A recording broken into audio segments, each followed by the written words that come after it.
long time ago, there was a powerful king named Eyamba I of Calabar.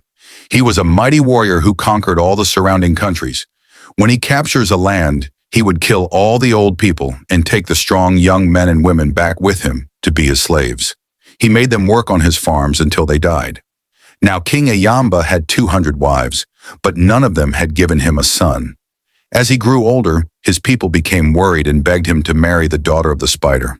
The family of the spider he was encouraged to marry from were a secluded group of people who were rumored to have been cursed, thus leading to their worrying reputation and seclusion. However, because everyone knew that the spider's daughters were very fertile and always give birth to plenty of children, the king was urged to take one of the spider's young daughters as a wife. In desperation, the king reluctantly agreed. But when he saw the spider's daughter, he did not like her because she looked very ugly. The villagers, however, begged him to go ahead with the arrangement. Even though the king did not like the appearance of the spider's daughter, the king married her to make his people happy. He placed her among his wives, but the others' wives complained bitterly and refused to live with her because of her ugliness. To solve the problem, the king built a separate house for her, where she stayed alone but received food and drinks like the other wives. However, what no one knew was that the spider's daughter, whose name was Adugo, was not truly ugly.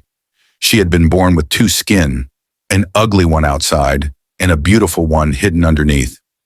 As a result of the curse placed on the family, and so that she is harmed by those who want their downfall, her mother was warned at her birth that she must never remove her ugly skin, except at night when no one can see her, and must ensure to put the ugly skin back on before dawn. Now the king's head wife, on one of the days Adugo removed her ugly skin, saw her without her knowledge. Fearing that the king might discover Adugo's true beauty, she went secretly to a herbalist who she promised 200 rods as payment for making her a potion that would make the king forget about Adugo, the new wife, completely. After much bargaining, the herbalist agreed, but charged 350 rods instead. The potion was prepared, and the head wife mixed it into the king's food. From that day onwards, the king forgot all about Adugo. He would walk past her on seeing her and not even recognize her as his wife. After 4 months of being ignored, Adugo, tired of living like a shadow, returned to her father's house. Her father, the spider, took her to another stronger herbalist. The new herbalist cast his cowries on the floor to find out what the problem was, and he quickly discovered that it was the king's head wife who had used magic on the king to forget about her. To counter the charm, he prepared a special charm for Adugo to give to the king to break the spell. The spider paid a large amount of money for it in return. That same day, Adugo returned to the palace and prepared a small dish of food for the king. She added the new charm she had been given to the king's food. The king ate it and his memory returned. He immediately remembered and recognized his wife and sent for her to come to him that very evening. Joyful, Adugo washed herself at the river, wore her best clothes, and went to the king's palace. When night fell and all the lights were out, she secretly removed her ugly skin, and the king saw how truly beautiful she was. He was delighted, but before dawn, she quickly put back on her ugly skin and returned to her house. She did this for 4 nights in a row. Not long after, Adugo became pregnant and gave birth to a healthy son. The whole palace was astonished, especially because her mother, the spider's wife, usually had many children at once. This made the head wife to the king become even more jealous of her. Determined to destroy Adugo, the head wife returned to the herbalist's place. She paid him again to prepare another potion, a more stronger one. This time the charm made the king sick and confused. The king, not knowing what was happening, went to another juju man for help. The juju man, instead of helping him, lied to him by telling him that it was the birth of the king's new son that cursed his sickness, and that the son would grow up and want to overthrow him, so that he could be king himself. The juju man told the king that the only way to get well and avert further calamity was to throw the boy into the river. At first, the king refused, but his chiefs pressured him to do so, saying he could always have another son later. Sadly, the king gave in and threw his newborn son into the river. Adugo wept bitterly, mourning her lost child. The head wife did not stop at that.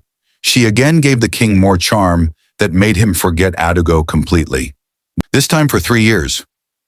Broken-hearted, Adugo returned to her father once again.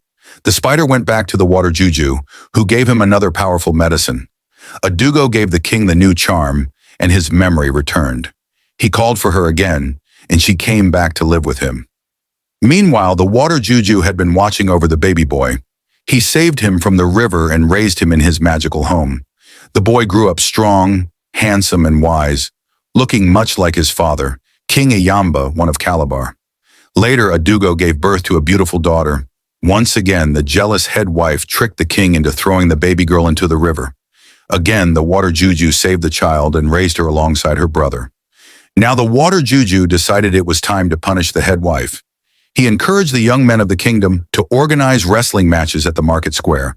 He told the king's son, now a strong young man, to join the wrestling match. The water juju promised him that no one would be able to defeat him. The day of the great wrestling match arrived. The town square was full of excitement. The strongest wrestlers from all around gathered, and the king himself attended with his head wife. When the king's son entered the contest, people laughed at him because he was smaller and younger than the other wrestlers. But as the match began, he defeated every single one easily. His strength amazed everyone, and people whispered how much he looked like the king. After winning all the matches, the young man who was declared the champion was awarded a reward of clothes, money, and was invited to dine with the king at his palace. At the feast, the young man sat between the king and the head wife.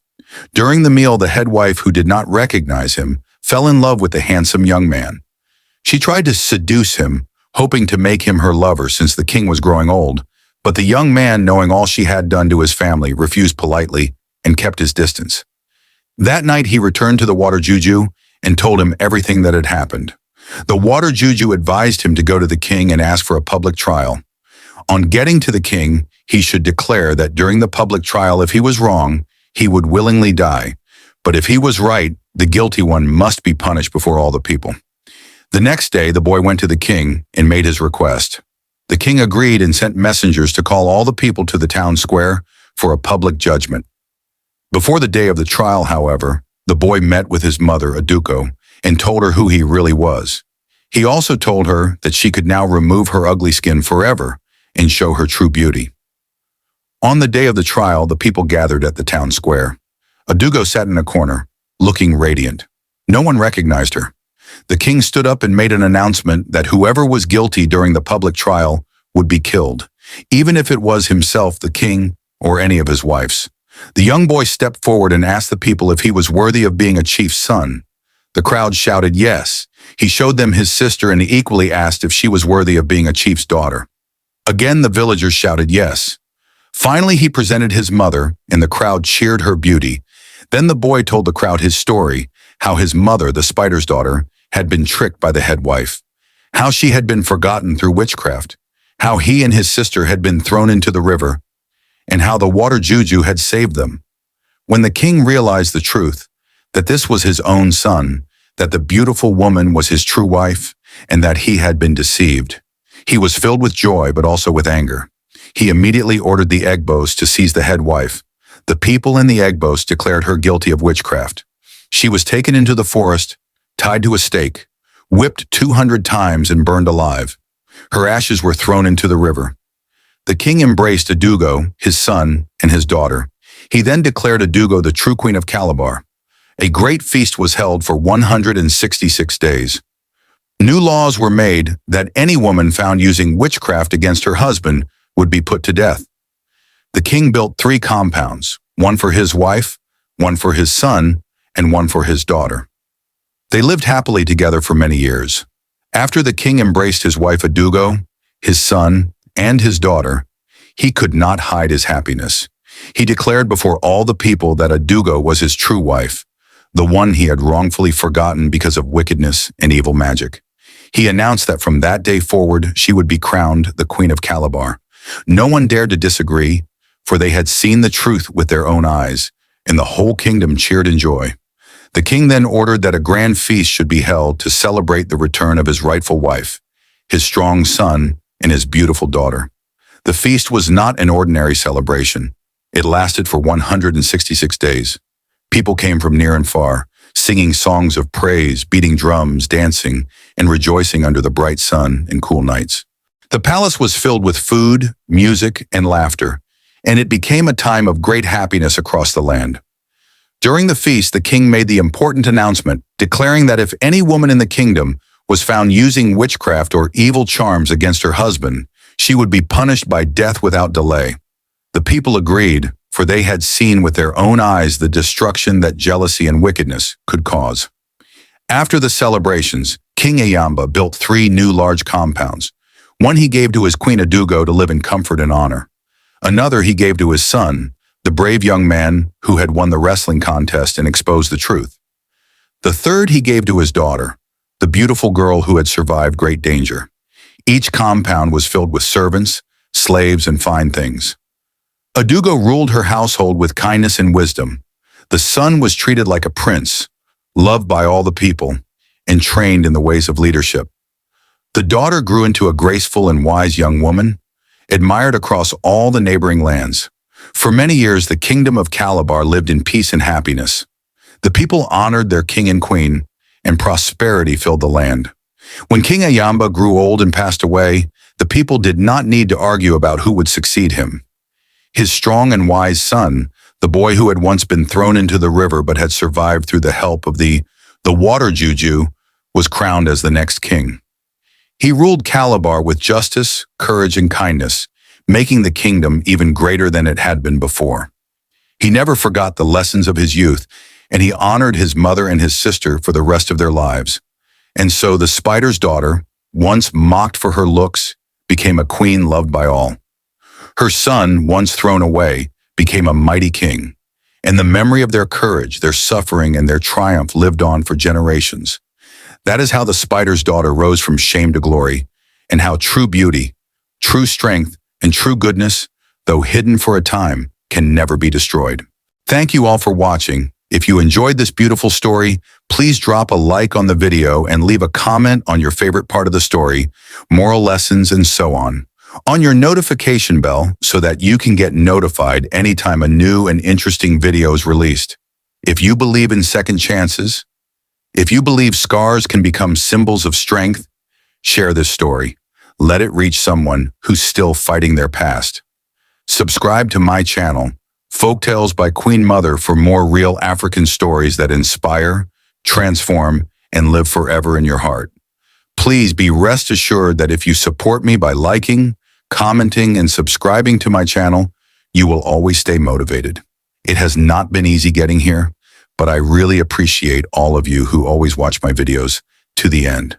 It's a lot of hard work, days of sleepless nights before one of these videos you watch on this channel is produced. I am counting on your support always to take this channel to the top. Thank you once again for your unwavering love and support. God bless you all.